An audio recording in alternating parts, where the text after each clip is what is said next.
2026年5月20日每日靈修，聽從主的話語，信服主的安排。556凡事神安排。每日靈修小品。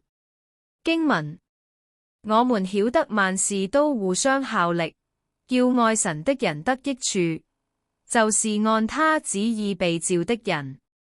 羅馬書8章28節。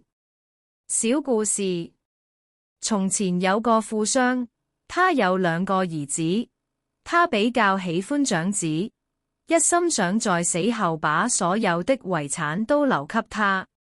結果，當小兒子知道他將一無所有時，他便到外地去闖天下，並且十分努力的工作，而老大則留在家什麼也不學，因為他知道有一天他將會很有錢。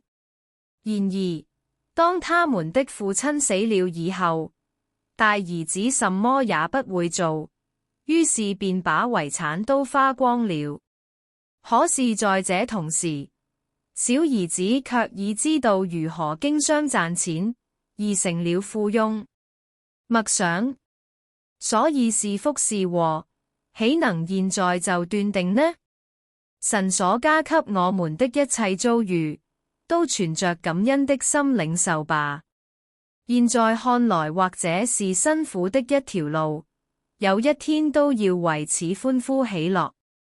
禱告：掌管宇宙萬物的主上帝，你是安排萬事的神，你安排我們身邊所有的事，無論禍福，都有你的美意。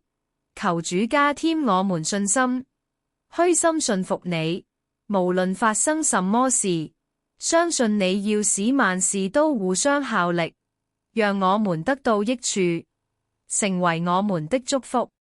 感謝你，由始至終都是愛護我們的天父。禱告是奉主耶穌基督的名，阿門。